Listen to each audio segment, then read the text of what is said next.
عبده ورسوله صلى الله تعالى عليه وعلى آله وأصحابه وأحبابه وأزواجه وذرياته وأهل بيته أجمعين وسلم تسليما كثيرا كثيرا. أما بعد فأعوذ بالله من الشيطان الرجيم. بسم الله الرحمن الرحيم. أولئك على هدى من ربهم وأولئك هم المفلحون. قال الله تبارك وتعالى في مقام آخر: فإن آمنوا بمثل ما آمنتم به فقد اهتدوا وإن تولوا فإنما هم في شقاق. قال الله تبارك وتعالى في مقام آخر: أولئك الذين امتحن الله قلوبهم للتقوى. قال الله تبارك وتعالى في مقام آخر: إنما يريد الله ليذهب عنكم الرجس أهل البيت ويطهركم تطهيرا. قال النبي صلى الله عليه وسلم: الله الله في أصحابي لا تتخذوهم من بعدي غرضا، فمن أحبهم فبحبي أحبهم ومن أبغضهم فببغضي أبغضهم.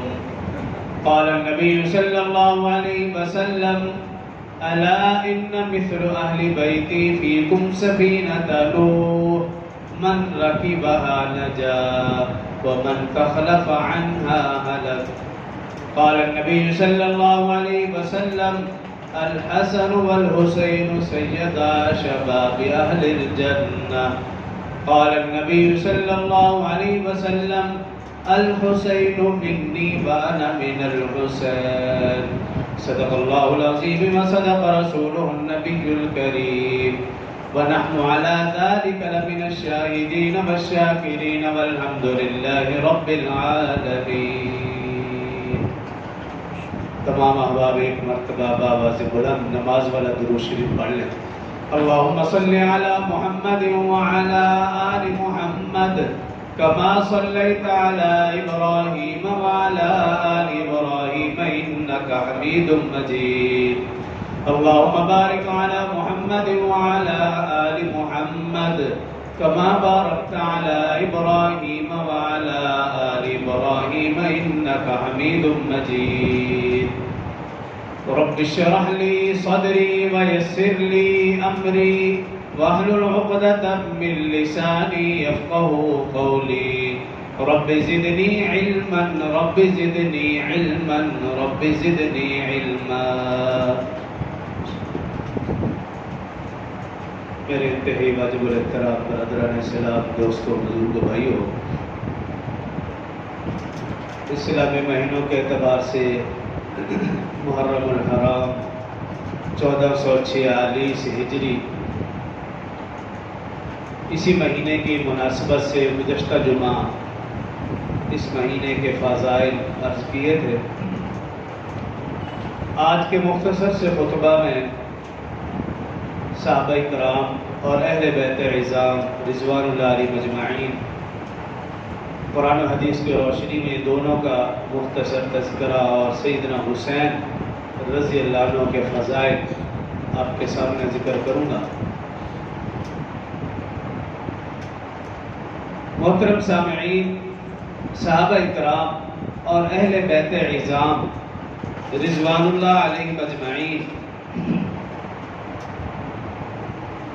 دونوں عظمت و رفعت کے عظیم ادارے ہیں. امت مصطفیٰ پر لازم ہے کہ ان دونوں پر ایمان بھی لائے اور ان دونوں کا احترام بھی کرے. اگر کوئی بدبخت، بد نصیب، بے ایمان ان دونوں میں سے کسی ایک پر ایمان لاتا ہے اور دوسرے پر نہیں، کسی ایک کا احترام کرتا ہے اور دوسرے کی بے احترامی کرتا ہے، تو آپ یقین کر لیں کہ ایسے شخص کا اسلام سے کوئی تعلق نہیں،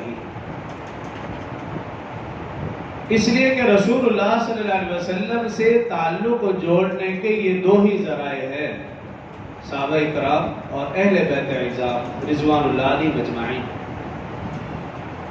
یہی وجہ کہ قرآن پاک میں آپ دیکھیں گے اللہ رب العزت نے صحابہ اور اہل بیت دونوں کا جا بجا ذکر فرمایا، اور حدیث مبارکہ میں دیکھیں گے تو رسول اللہ صلی اللہ علیہ وسلم نے صحابہ کرام اور اہل بیت اعظام رضوان اللہ علیہم اجمعین دونوں کا جا بجا ذکر فرمایا۔ پہلے بھی میں نے عرض کیا تھا کہ قرآن کے 30 پارے ہوں، 114 سورتیں ہوں، 6666 آیات مبارکہ ہوں، قرآن کا ہر ورق ہو، صفحہ ہو، ہر حرف ہو، وہ صحابہ کرام رضوان اللہ علیہم اجمعین اور اہل بیت اعظام رضوان اللہ علیہم اجمعین دونوں کی حقانیت اور دونوں کی صداقت کی گواہی دے رہے ہیں۔ قرآن پاک کے آغاز میں دیکھیے اللہ رب العزت نے سورہ بقرہ کے شروع میں فرمایا ھدی للمتقین، یہ قرآن ہدایت تو ہے لیکن متقین کے لیے، اور پھر جو متقین کی صفات بیان کی وہ حقیقت میں صحابہ کرام کی صفات ہیں کہ الذین یؤمنون بالغیب، کہ وہ غیب پر ایمان رکھتے ہیں، وَيُقِيمُونَ الصَّلَاةَ، نماز قائم کرتے ہیں، وَمِمَّا رَزَقْنَاهُمْ يُنْفِقُونَ، اللہ کا دیا ہوا مال اللہ کی راہ میں خرچ کرتے ہیں، وَالَّذِينَ يُؤْمِنُونَ بِمَا أُنزِلَ إِلَيْكَ، اور جو قرآن نازل ہوا اس پر ایمان لاتے ہیں، وَمَا أُنزِلَ مِن قَبْلِكَ، اور آپ سے پہلے جو تورات زبور انجیل نازل ہیں ان پر بھی ایمان لاتے ہیں، وَبِالْآخِرَةِ هُمْ يُوقِنُونَ، اور آخرت پر یقین رکھتے ہیں۔ آگے اللہ نے فرمایا أُولَٰئِكَ عَلَىٰ هُدًى مِّن رَّبِّهِمْ، یہی لوگ اللہ کی طرف سے ہدایت پر ہیں، وَأُولَٰئِكَ هُمُ الْمُفْلِحُونَ، اور یہی لوگ فلاح پانے والے ہیں۔ سورہ حجرات میں اللہ رب العزت نے فرمایا أُولَٰئِكَ الَّذِينَ امْتَحَنَ اللَّهُ قُلُوبَهُمْ لِلتَّقْوَىٰ، اللہ فرما رہے ہیں أُولَٰئِكَ الَّذِينَ امْتَحَنَ اللَّهُ قُلُوبَهُمْ، نمتحن امتحان سے ہے، اللہ فرما رہے ہیں میں نے ان کے دلوں کا امتحان لیا، للتقویٰ، وہ سب کے سب متقی پرہیزگار۔ اللہ نے جب صحابہ کرام کے دلوں کا امتحان لیا اور وہ متقی ٹھہرے تو پھر کوئی بھی شخص کچھ بھی کہتا رہے اس کی کسی بھی بات کا کوئی اعتبار نہیں، اور پھر اللہ نے قرآن میں انہیں تمغے عطا فرمائے، کبھی فرمایا اولئک هم المتقون، یہی متقی ہیں، اولئک هم المفلحون، یہی فلاح پانے والے، اولئک هم الفائزون، یہی کامیاب، اور فرمایا اولئک هم الراشدون، یہی ہدایت یافتہ، یہ قرآن کا فیصلہ ہے۔ اور پہلے سپارے کے آخری صفحے میں اللہ نے فرمایا فَإِنْ آمَنُوا بِمِثْلِ مَا آمَنْتُمْ بِهِ فَقَدِ اهْتَدَوْا، اللہ نے صحابہ کرام کو معیار ایمان قرار دیا، اور امت کے لیے حکم کیا فرمایا فَإِنْ آمَنُوا بِمِثْلِ مَا آمَنْتُمْ بِهِ، اگر تم میں سے کوئی شخص ایمان لانا چاہتا ہے وہ صحابہ جیسے ایمان لائے گا فَقَدِ اهْتَدَوْا، تو ہدایت پائے گا، فَإِنْ تَوَلَّوْا، اور اگر وہ صحابہ سے منہ پھیرے فَإِنَّمَا هُمْ فِي شِقَاقٍ، وہ اس کائنات کا بدبخت ترین بد نصیب شخص ہے۔ تو قرآن پاک میں جا بجا اللہ رب العزت نے صحابہ کرام رضوان اللہ علیہم اجمعین کا ذکر فرمایا، تو صحابہ کو جب بھی دیکھنا ہو، جانچنا ہو، پرکھنا ہو، ویسے تو ہمیں حق نہیں ہے کہ ہم صحابہ کو پرکھیں یا ان کے ایمان کو پرکھیں یا اس شخصیت کو پرکھیں، وہ تو قرآنی شخصیات ہیں، لیکن اگر کوئی شک شبہ ڈالے آپ کے دل میں تو آپ نے صرف اور صرف قرآن میں دیکھنا اللہ کا کیا فیصلہ ہے، رضی اللہ عنہ ورضوا عنہ، جب اللہ صحابہ کرام سے راضی ہیں تو کوئی شخص کچھ بھی کہتا رہے اس کی پرواہ نہیں۔ اہل بیت اعظام کے متعلق آپ قرآن پاک میں دیکھیے اللہ رب العزت نے کہیں فرمایا ازواج جو اہل بیت ہیں، فرمایا یا ایھا النبی قل لازواجک، اے نبی صلی اللہ علیہ وسلم اپنی ازواج سے کہہ دی کنتن تردن الحیات الدنیا وزینتها فتعالین، اگر تم دنیا کی زندگی، دنیا کی چیز چاہتی ہو فتعالین، آؤ میرے پاس، امتعکن، وَأُسَرِّحْكُمْ سَرَاحًا جَمِيلًا، میں تمہیں مالا مال کر دوں گا اور تمہیں رخصت کر دوں گا اچھے طریقے کے ساتھ. وَإِن كُنتُنَّ تُرِدْنَ اللَّهَ وَرَسُولَهُ وَالدَّارَ الْآخِرَةَ، اگر تم اللہ اور اس کے رسول اور آخرت کے گھر کو چاہتے ہو، فَإِنَّ اللَّهَ اعد للمحسنات، بس بے شک پھر اللہ نے نیک عورتوں کے لیے اجر عظیم تیار کر رکھا ہے. اور 22ویں سپارے کے شروع میں فرمایا وَمَن يَقْنُتْ مِنكُنَّ لِلَّهِ وَرَسُولِهِ وَتَعْمَلْ صَالِحًا نُؤْتِهَا أَجْرَهَا مَرَّتَيْنِ، اگر تم میں سے کوئی اللہ کی فرما برداری کرے گی اللہ اسے دوگنا اجر عطا فرمائیں گے. وَأَعْتَدْنَا لَهَا رِزْقًا كَرِيمًا، اور اللہ نے ان کے لیے عزت والی روزی تیار کر رکھی. یا ایھا نبی قل لازواجک وبناتک ونساء المؤمنین، جا بجا ذکر انما یرید اللہ لیذھب عنکم الرجس اہل البیت ویطہرکم تطہیرا. اللہ چاہتے یہ ہیں کہ گندگی کو اہل بیت سے دور کر دیں اور اہل بیت کو ایسے پاک کر دیں جیسا کہ پاک کرنے کا حق ہے. تو آپ قرآن پاک میں دیکھیں جا بجا اللہ نے صحابہ کرام اور اہل بیت عظام رضوان اللہ علیہ مجمعین کا ذکر فرمایا. احادیث مبارکہ میں دیکھیں تو چند ایک احادیث آپ کے سامنے رکھوں گا. رسول اللہ صلی اللہ علیہ وسلم نے فرمایا اللہ نے اپنے لیے مجھے منتخب فرمایا، پسند فرمایا، میرے لیے میرے اصحاب کو پسند فرمایا، اور میرے اصحاب میں سے کچھ کو میرا وزیر بنایا، کچھ کو میرا سسر بنایا، اور فرمایا تم میں سے کوئی بھی شخص صحابہ اکرام کو برا بھلا نہ کہے، اور جو صحابہ اکرام کو برا بھلا کہے گا اس پر اللہ کی لعنت، اللہ کے فرشتوں کی لعنت، تمام مسلمانوں کی لعنت. حضرت ابو سعید خدری رضی اللہ عنہ روایت کرتے ہیں رسول اللہ صلی اللہ علیہ وسلم نے ارشاد فرمایا میرے اصحاب کو برا بھلا نہ کہنا، اگر تم میں سے کوئی شخص احد پہاڑ کے برابر سونا اللہ کی راہ میں خرچ کر دے تو جو صحابہ کرام نے ایک مد یا مد، ایک سیر یا آدھا سیر جو میری راہ میں خرچ کیا اس کے ثواب تک بھی تم نہیں پہنچ سکتے. حضرت عبداللہ بن عمر رضی اللہ عنہما راوی ہے، فرماتے ہیں رسول اللہ صلی اللہ علیہ وسلم نے ارشاد فرمایا میرے اصحاب کو برا بھلا نہ کہنا، تمہاری ساری زندگی کی عبادت سے صحابہ کرام کے ایک لمحے کی عبادت بہتر ہے. ایک لمحے کی عبادت بے شمار احادیث مبارکہ چند ایک میں نے آپ کے سامنے رکھی. مظاہر حق جلد نمبر 2 صفحہ نمبر 546، اور بھی کچھ احادیث میں یہ روایت درج ہے قال نبی صلی اللہ علیہ وسلم ان اللہ اختارنی واختارنی اصحابا واسحارا وسیأتی قوم یسبونہم فلا تجالسوہم ولا تشاربوہم ولا تواکلوہم ولا تناکحوہم. یہ رسول اللہ صلی اللہ علیہ وسلم کے الفاظ. فرمایا ان اللہ اختارنی واختارنی، بے شک اللہ نے اپنے لیے مجھے منتخب کیا، مجھے پسند فرمایا، میرے لیے میرے اصحاب کو پسند فرمایا، انصار اور ان میں سے کچھ کو میرا مددگار بنایا، اور میرا قرابت دار تجویز کیا، رشتہ دار انہیں تجویز کیا. بس یاتی قوم یسبونہم، فرمایا ان قریب ایک ایسی قوم آئے گی جو میرے اصحاب کو برا بھلا کہے گی. رسول اللہ صلی اللہ علیہ وسلم کے الفاظ ہیں، آج سے 1450 سال پہلے رسول اللہ صلی اللہ علیہ وسلم نے نشاندہی فرما دی. بس یاتی قوم یسبونہم، قریب ایک ایسی قوم آئے گی جو میرے اصحاب کو برا بھلا کہے گی. اب ہمارے لیے کیا ہدایت، وہ آگے رسول اللہ صلی اللہ علیہ وسلم فرمایا اگر تم دیکھو کسی کو کہ وہ اصحاب کو برا بھلا کہتے ہیں، سنو یا معلوم ہو جائے، تو فرمایا 4 کام نہیں کرنے جو رسول اللہ صلی اللہ علیہ وسلم نے فرمایا. پہلی بات فرمائی فلا تجالسوہم، ان کی مجلس میں نہیں بیٹھنا. یہ میرے لفظ تو ہے نہیں، عربی کے لفظ ہے اور رسول اللہ صلی اللہ علیہ وسلم کی زبان سے نکلے ہوئے لفظ ہے. فلا تجالسوہم، ان کی مجلس میں نہیں جانا، نہیں بیٹھنا. وہ الگ بات ہے کہ وہ بات کیا کر رہے ہیں، چاہے وہ بات ٹھیک بھی کر رہے ہیں، جب بیٹھنے سے منع کر دیا تو بات ختم. ان کی مجلس میں بیٹھنا ہی نہیں.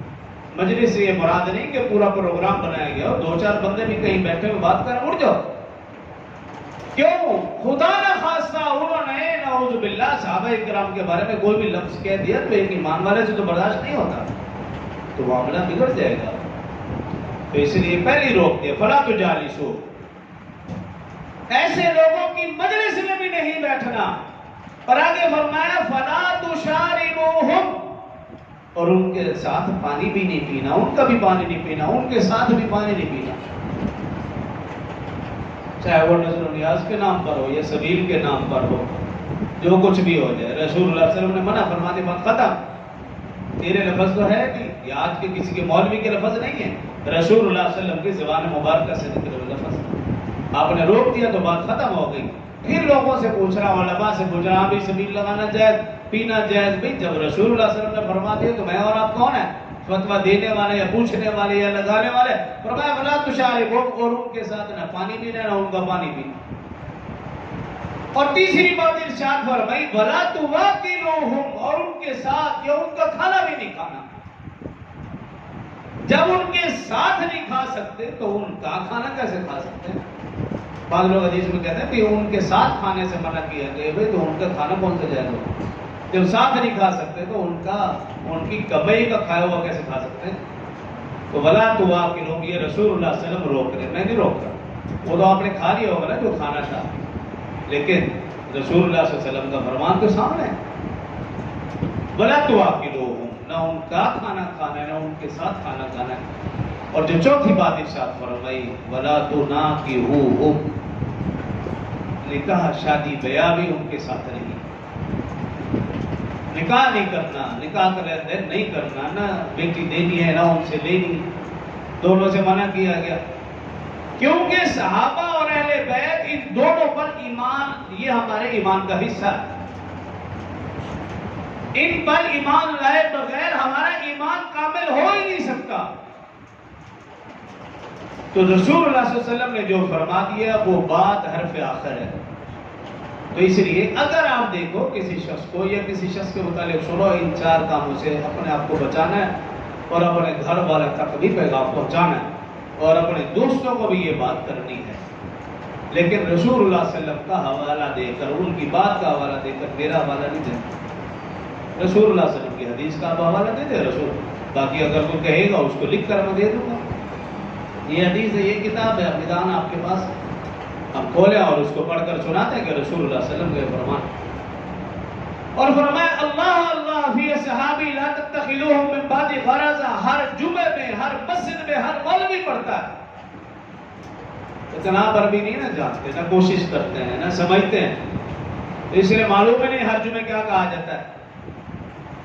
فرمایا اللہ اللہ فی صحابی لا تتخذوہم من بعد غرضا، کہ خبردار میرے اصحاب کے بارے میں اللہ سے ڈرتے رہنا، ان کو برا بھلا نہ کہنا۔ فمن احبہم فبحبی احبہم، جس نے میرے صحابہ سے محبت کی گویا اس نے مجھ سے محبت کی، جس نے میرے اصحاب سے بغض رکھا گویا اس نے رسول اللہ صلی اللہ علیہ وسلم سے بغض رکھا۔ ہر جمعے میں یہ حدیث پڑھی جاتی ہے، خطبے میں پڑھی جاتی ہے، ہر مسجد میں پڑھی جاتی ہے۔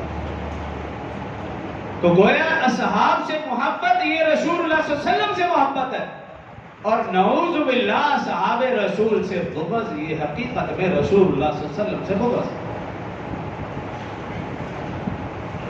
اور پھر رسول اللہ صلی اللہ علیہ وسلم نے صحابہ اور اہل بیت کے متعلق دیکھیں تو بے شمار احادیث ہیں، جہاں آیت مبارکہ میں نے پڑھی احادیث بھی بے شمار ہیں۔ حضرت عائشہ صدیقہ رضی اللہ عنہا فرماتی ہیں کہ نجران سے عیسائیوں کا وفد آیا، رسول اللہ صلی اللہ علیہ وسلم نے ان سے بات چیت کی لیکن ان کو بات سمجھ نہ آئی، رسول اللہ صلی اللہ علیہ وسلم نے انہیں مباہلے کا چیلنج کیا، بے اگر تم حوالہ دلیل سے بات کو نہیں مانتے تو پھر آ جاؤ مباہلہ کر لو، آگ جلاؤ، تم بھی کودو، میں بھی اپنے رشتہ داروں کے ساتھ اس آگ میں کودتا ہوں، دیکھ لیتے ہیں کون سچا کون جھوٹا۔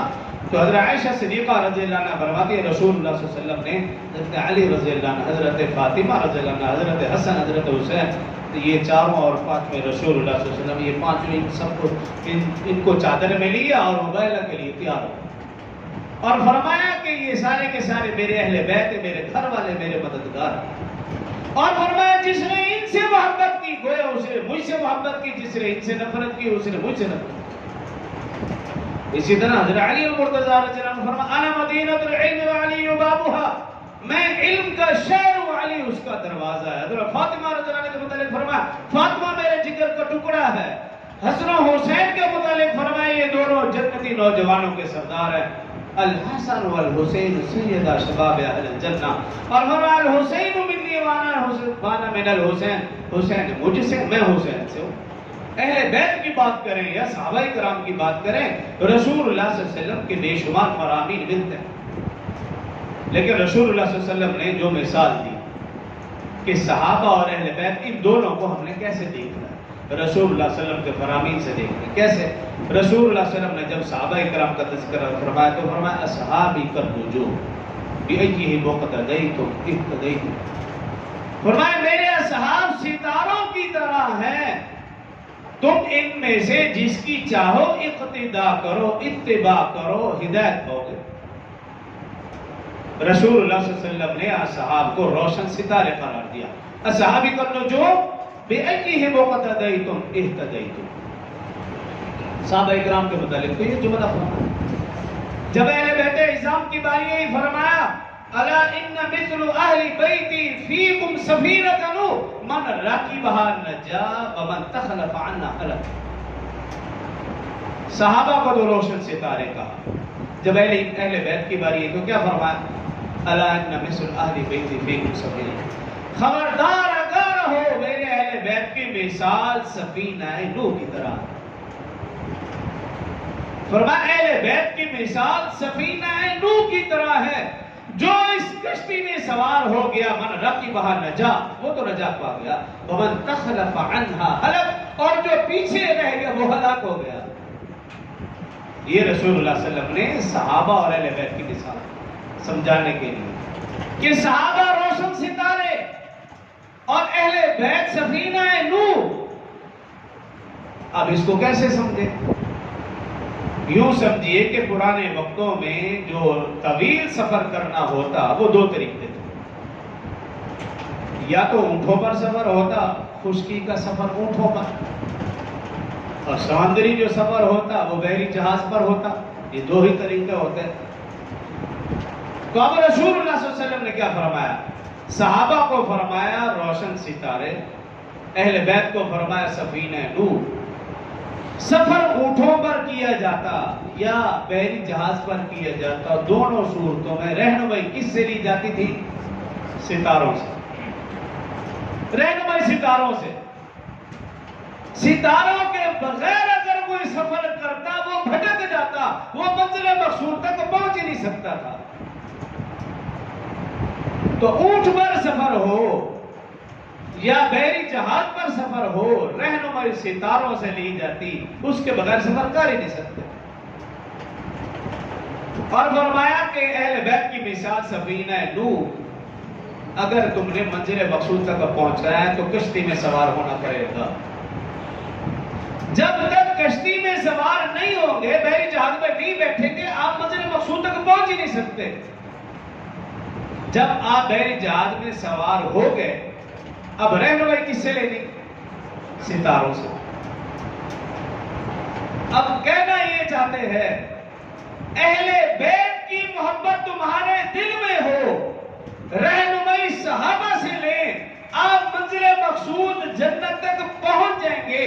اگر خدا نہ خواستہ آپ کے دل میں اہل بیت کی محبت ہوئی لیکن صحابہ سے رہنمائی نہ لی، تب بھی منزل مقصود تک نہیں پہنچ سکتے. اور اگر صحابہ سے رہنمائی لیتے رہے لیکن اہل بیت کی محبت دل میں نہ ہوئی، تب بھی منزل مقصود تک نہیں پہنچ سکتے. یہ رسول اللہ صلی اللہ علیہ وسلم سمجھانا چاہتے ہیں. تو میں نے شروع میں عرض کیا صحابہ کرام اور اہل بیت عظام یہ دونوں عظمت اور رفعت کے عظیم ادارے ہیں. ان دونوں پر ایمان لانا مسلمان کے لیے ضروری اور لازم ہے. یوں سمجھیے کہ ایک چہرے کا حسن دو آنکھیں، ایک جسم کا حسن دو بازو. اگر چہرے میں ایک آنکھ نہ ہو تو وہ چہرہ حسین نہیں ہو سکتا. اگر ایک جسم میں ایک بازو نہ ہو تو پھر وہ جسم بھی متناسب نہیں ہو سکتا. تو ایک چہرے کا حسن دو آنکھیں، ایک جسم کا حسن دو بازو. ایک درخت ہے، اس کی دو شاخیں اور ایک شاخ کے دو پھول، یوں سمجھو کہ یہ مثالیں ہیں صحابہ کرام اور اہل بیت عظام۔ تو صحابہ اور اہل بیت عظام ان دونوں پر ایمان لائے بغیر میرا اور آپ کا ایمان کسی بھی طرح کامل نہیں ہو سکتا۔ اور نعوذ باللہ جو شخص ان دونوں میں تفریق کرنا چاہتا ہے یا دونوں کے متعلق کوئی باتیں کستا ہے، آج کے دور میں پرفتن دور ہے، بے شمار لوگ صحابہ اور اہل بیت کے متعلق الجھانے کے لیے کیا کہیں گے بھی دیکھ لو آپ حضرت علی رضی اللہ عنہ اور حضرت امیر معاویہ رضی اللہ عنہ کے درمیان جنگ ہوئی، جب ایک مسلمان یہ بات سنتا ہے تو حیران رہ جاتا ہے، اور پھر وہ اپنا اگلا نشانہ، اگلا تیر، اور پھر اس جنگ کے متعلق ہونے والے واقعات سے آگاہ کرے گا، اور ایک مسلمان پھسل جائے گا۔ وہ کہے گا جب حضرت علی رضی اللہ عنہ حضرت عائشہ کے درمیان جنگ ہوئی تو پھر معاملہ کہاں تک چلا گیا، اور پھر وہ تاریخ کا حوالہ دے گا۔ تو اس لیے میں نے پہلے بھی عرض کیا تھا، حضرت علی رضی اللہ عنہ حضرت امیر معاویہ کے درمیان جنگ ہوئی، بے شک ہوئی، لیکن اللہ تعالیٰ کو پھر بھی اعتراض نہیں ہے۔ اللہ تعالیٰ نے پھر بھی کہہ رکھا ہے کہ میں ان سے راضی ہوں، تو مجھے اور آپ کو کیوں اعتراض ہے؟ حضرت علی حضرت عائشہ کے درمیان جنگ ہوئی، بے شک ہوئی، قتل و غارت گیری ہوئی، سب کچھ ہوا، لیکن اس کے باوجود اگر اللہ راضی ہیں، مجھے اور آپ کو کسی نے حق دیا ہم صحابہ پر تبصرہ کریں، ہم اہل بیت عظام کے اوپر تبصرہ کریں؟ تو اس لیے غیر عالم کو منع کیا گیا ہے کہ وہ تاریخ کو پڑھے یا سنیں۔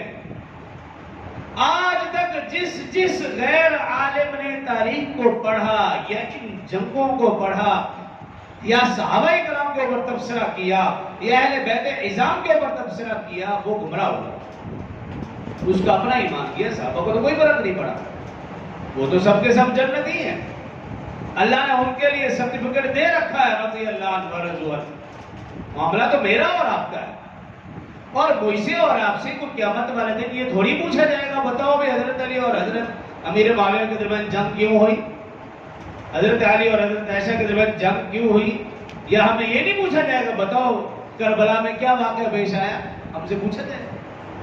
مجھ سے اور آپ سے جو پوچھ ہونی ہے مجھے اور آپ کو اس کی فکر کرنی ہے۔ صحابہ کرام اور اہل بیت عظام کو جب بھی دیکھنا پرکھنا ہو تو قرآن سے دیکھ لو، بس کافی ہے۔ کیا قرآن ہمارے لیے کافی نہیں؟ جب کافی ہے تو صحابہ کی زندگی کو آپ قرآن سے پڑھو، رسول اللہ صلی اللہ علیہ وسلم کے فرامین سے پڑھو، صحابہ کرام کے ایمان کو پرکھنا ہو تو قرآن سے پرکھو، صحابہ کرام کی زندگیوں کو دیکھنا ہو تو رسول اللہ صلی اللہ علیہ وسلم کے فرامین سے دیکھو۔ جب آپ قرآن و حدیث سے ہٹ کر صحابہ کرام کو پرکھو گے تو ایسا پرکھنے والے کو پھر اپنے ایمان کی فکر کرنی چاہیے بھی تجھے کس نے حق دیا کہ تو صحابہ اور اہل بیت کو تاریخ سے پرکھے؟ پہلے تو اپنے آپ کو تو دیکھ، تیری کیا حیثیت، تیری کیا وقت، تو ان عظیم ہستیوں کے متعلق بات کرے۔ تو سیدنا حسین رضی اللہ تعالیٰ عنہ 3 شعبان سن 4 ہجری مدینہ المنورہ میں آپ کی ولادت باسعادت ہوئی۔ آپ کی ولادت سے کچھ عرصہ قبل آپ کی چچی جان حضرت ام فضل رضی اللہ عنہا وہ رسول اللہ صلی اللہ علیہ وسلم کی خدمت میں حاضر اور آ کر عرض کی، یا رسول اللہ صلی اللہ علیہ وسلم آج میں نے بڑا ہی بھیانک خواب دیکھا ہے۔ رسول اللہ صلی اللہ علیہ وسلم نے پوچھا بھی کیا خواب دیکھا؟ عرض کرنے لگی، یا رسول اللہ میں نے خواب یہ دیکھا کہ فاطمہ کے جسم سے کٹا ہوا گوشت کا ٹکڑا آپ کی گود میں رکھا ہوا اور وہ رکھنے والی بھی میں تھی۔ رسول اللہ صلی اللہ علیہ وسلم مسکرا دیے اور فرمایا، رأیت خیرن، اے چچی جان تو نے بہت ہی اچھا خواب دیکھا ہے، خیر والا خواب دیکھا ہے۔ اس کی تعبیر یہ ہے کہ میری بیٹی فاطمہ کے گھر بیٹا پیدا ہوگا، یہ اس خواب کی تعبیر ہے۔ تو سن 3 شعبان سن 4 ہجری رسول اللہ صلی اللہ علیہ وسلم مدینہ منورہ مسجد نبوی میں تشریف فرما، خاتون جنت حضرت فاطمہ الزہرا رضی اللہ عنہا کے گھر بچے کی ولادت باسعادت ہوئی۔ رسول اللہ صلی اللہ علیہ وآلہ وسلم کو اطلاع دی گئی. رسول اللہ صلی اللہ علیہ وسلم فوراً تشریف لائے، اور جب تشریف لائے وہی چچی ام فضل رضی اللہ عنہا، خوبصورت معصوم چاند سا حسین حسین بچہ کپڑے میں لپٹا ہوا رسول اللہ صلی اللہ علیہ وسلم کی گود میں جیسے ہی رکھا، رسول اللہ صلی اللہ علیہ وسلم نے مسکرا دیا اور فرمایا اے چچی جان یہ آپ کے خواب کی تعبیر. اور پھر رسول اللہ صلی اللہ علیہ وآلہ وسلم نے سیدنا حسین رضی اللہ عنہ کتنا خوش نصیب، رسول اللہ صلی اللہ علیہ وسلم نے بطور گھٹی کے نبوت والا اپنا لعاب دہن سیدنا حسین رضی اللہ عنہ کے منہ میں دیا. اس سے بڑی خوش نصیبی کیا ہوگی کہ سیدنا حسین رضی اللہ عنہ کے منہ میں اس دنیا میں آتے ہوئے سب سے پہلے جو چیز گئی وہ رسول اللہ صلی اللہ علیہ وسلم کا لعاب دہن. اور اس سے بڑی خوش نصیبی رسول اللہ صلی اللہ علیہ وسلم نے سیدنا حسین رضی اللہ عنہ کے دائیں کان میں آذان کہی، بائیں کان میں تکبیر کہی. اتنی بڑی خوش نصیبی سیدنا حسین رضی اللہ عنہ اس دنیا میں آئے تو ان کے کانوں میں سب سے پہلے جو آواز پڑی وہ رسول اللہ صلی اللہ علیہ وسلم کی آواز تھی.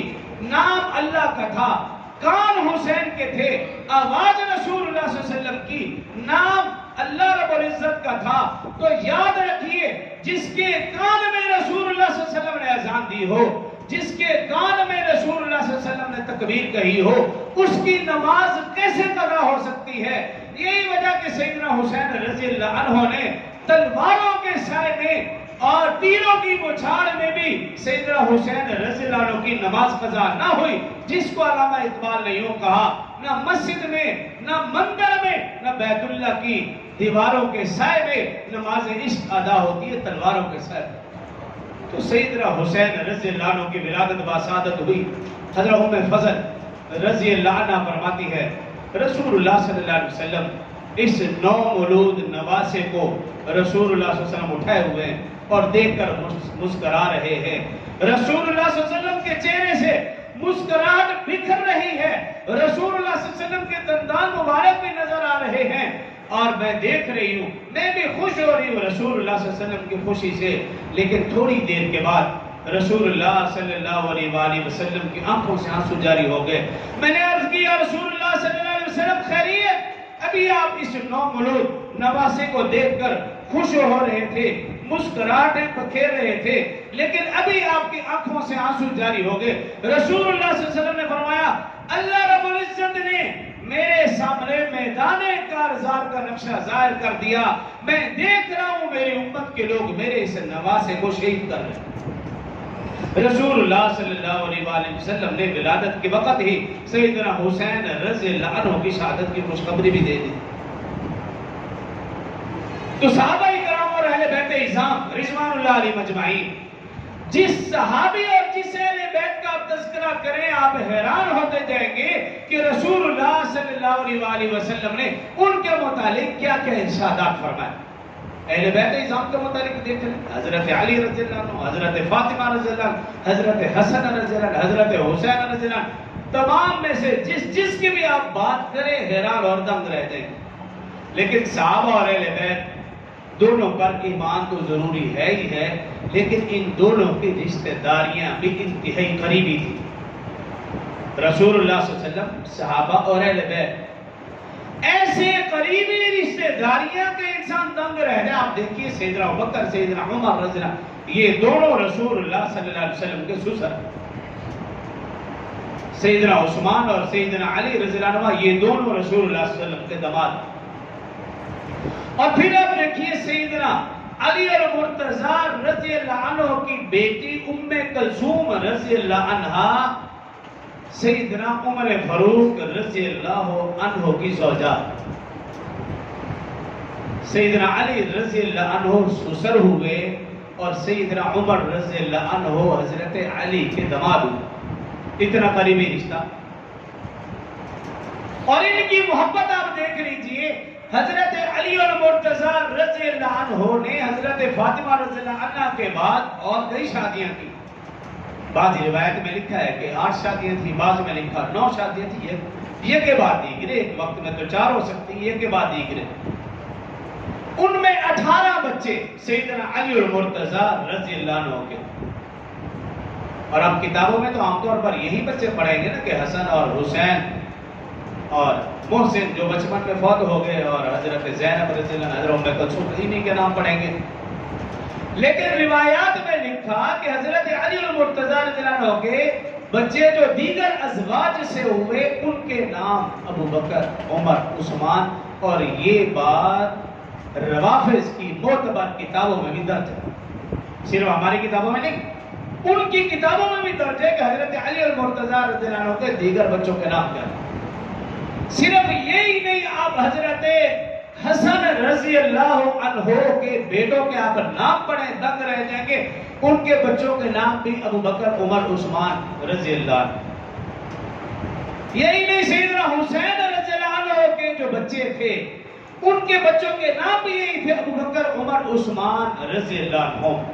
اتنا بس میں گہرا تعلق اور محبت۔ اور پھر آپ کے ہاتھ میں موبائل ہے، آپ اس میں سرچ کریں، لکھیں کہ کربلا کے میدان میں جو لوگ، جو اصحاب، جو اہل بیت عظام شہید ہوئے ان کے نام کیا ہیں۔ آپ صرف یہ سرچ کریں، ان کے نام سرچ کریں، آپ حیران رہ جائیں گے۔ ان کے اندر لکھا ہوا ہے کہ حضرت علی رضی اللہ عنہ کے کون کون سے بچے ابو بکر، عمر، عثمان شہید ہوئے، حضرت حسن کے کون سے بچے ابو بکر، عمر، عثمان شہید ہوئے، حضرت حسین رضی اللہ عنہ کے کون سے بچے ابو بکر، عمر، عثمان شہید ہوئے، اس میں نام درج ہے۔ آپ سرچ کریں، آپ حیران ہو جائیں گے۔ جمعے کے بعد گھر میں بیٹھ کر تسلی سے آپ دیکھیں کہ ان کی آپس میں کتنی محبت اور کتنا گہرا تعلق۔ اور ہم سوشل میڈیا کے اوپر یا لوگوں سے یا ملنے والوں سے سنیں کہ نعوذ باللہ ان کے آپس میں جنگیں تھیں، نعوذ باللہ ان کے آپس میں دشمنیاں تھیں۔ اور پھر اس سے بڑھ کر آگے کہوں گا آخری بات، آپ معلومات لیں اور آپ حیران اور دنگ رہ جائیں گے۔ رسول اللہ صلی اللہ علیہ وسلم کے متعلق تو آپ جانتے ہیں کہ رسول اللہ صلی اللہ علیہ وسلم روضہ میں دفن ہے، تو آپ کے ساتھ کس کس کی قبریں ہیں؟ ابو بکر و عمر رضی اللہ عنہ۔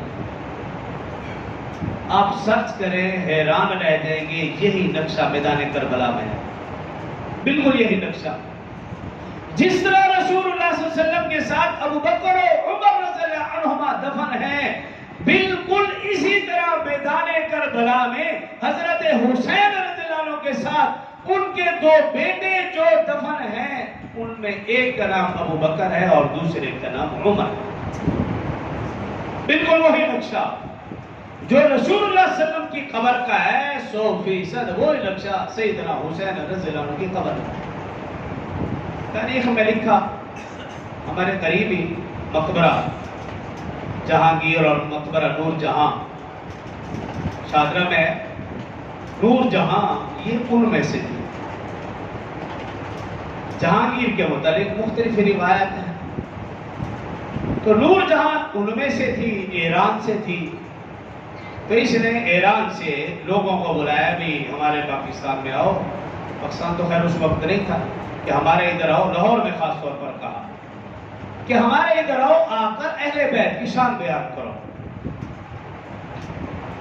تو تاریخ میں لکھا کہ وہ ایران سے چلے، اہل بیت کی شان کو بیان کرتے ہوئے آتے گئے حضرت میر شاہ حسین زنجانی رحمت اللہ تعالی علیہ، جو حضرت داتا علی حجویری رحمہ اللہ کے پیر بھائی تھے۔ جب ان کے ہاں پہنچے، چاہ میرا میں ان کی قبر ہے، جب ان کے ہاں پہنچے معلوم ہوا کہ یہ لوگ ایران سے اور اہل بیت کی شان بیان کرتے ہیں، تو انہوں نے کہا ہاں آؤ تشریف رکھو، ہم بھی اہل بیت کی شان کو سنیں گے۔ فجر کی نماز کے بعد کا وقت تھا، ان کا درس تھا، ان کے درس کے بعد انہوں نے ان کو بٹھا لیا اور لوگوں کو بھی جمع کیا، آج اہل بیت کی شان کو سنیں گے۔ انہوں نے اہل بیت کی شان کو بیان کیا۔ اب انہوں نے اہل بیت کی شان کو کیا بیان کیا؟ یوں بیان کیا کہ سیدنا حسین رضی اللہ عنہ اتنی بابرکت ہستی ہیں کہ ان کے ارد گرد 40 گز تک جتنے حضرات موجود ہیں، اللہ حضرت حسین رضی اللہ عنہ کی برکت کی وجہ سے ان سب کی اللہ بخشش اور مغفرت فرمائے گا۔ یہ انہوں نے شان اور عظمت بیان کی. یہ شان اور عظمت بیان کرنے کے بعد حضرت میر شاہ حسین زنجانی رحمۃ اللہ علیہ کہنے لگے اچھا اب یہ بھی بیان کرو جب نواسے کی یہ عظمت ہے، نواسے کی یہ عظمت ہے کہ اس کے ارد گرد 40 گز تک جو دفن ہیں اللہ نواسے کی وجہ سے ان کی بخشش اور مغفرت فرما دے گا، تو جو رسول اللہ صلی اللہ علیہ وسلم کے ساتھ دفن ہے کہ اللہ ان کی بخشش اور مغفرت نہیں فرمائے گا؟ بس وہ دوسری کمپنی تھی، وہ خاموش ہو گئے. انہوں نے کیا جواب دینا تھا؟ صرف خاموش نہیں ہوئے، لکھا ہے تاریخ کے اندر، لکھا ہے اس کے بعد انہوں نے آگے قدم نہیں رکھا، پھر وہاں سے پیچھے پلٹے اور اپنے جے مقام ایران پہنچ گئے. تو عرض کرنے کا مقصد یہ ہے کہ کیا اہل بیت کی شان سننے کے لیے ان کی زبان، گندی زبان آپ کو چاہیے؟ ہمارے حضرات، ہمارے اکابرین، سلف صالحین، بزرگان دین نے کیا اہل بیت کی شان بیان نہیں کی؟ ان کی کتابیں موجود ہیں، ان کی آڈیو ویڈیو ریکارڈنگ موجود ہے، آپ ان کو سنیں. آپ اہل بیت کی شان کو سننا چاہتے ہیں، اگر کوئی تکلیف ہو رہی ہے، ویسے ضروری نہیں ہے سننا، کیوں سننی؟ کیا ضرورت ہے سننے کی؟ قرآن کافی ہے، آپ سنیں. سیدنا حسین رضی اللہ عنہ نے اس وقت تلاوت نہیں چھوڑی اور 10 محرم کو ہمیں تلاوت نصیب نہیں ہوئی. سیدنا حسین رضی اللہ عنہ عصر کے بعد شہید ہوئے اور ان کے نام سے جو محبت کا دم پھرتا انہوں نے آج تک عصر کی نماز پڑھی نہیں، عصر کی اذان ہوئی نہیں ان کے ہاں. تو آپ صحابہ اہل بیت کی شان جب سننا چاہتے ہو، مستند اکابرین، سلف صالحین، بزرگان دین کی زبانی سنیں، ان کی کتابیں پڑھیں، تو انشاءاللہ ایمان میں اضافہ ہوگا. جب آپ بے ایمانوں کی زبان سے اہل بیت کا تذکرہ سنیں گے، آپ کے ایمان میں خسارہ ہوگا اور بعض اوقات آپ اسلام اور ایمان سے ہاتھ دھو بیٹھیں گے. جو خاص سنا اللہ مجھے اور آپ کو سمجھیں اور عمل کو توفیق دے. باقی دعوانا الحمدللہ.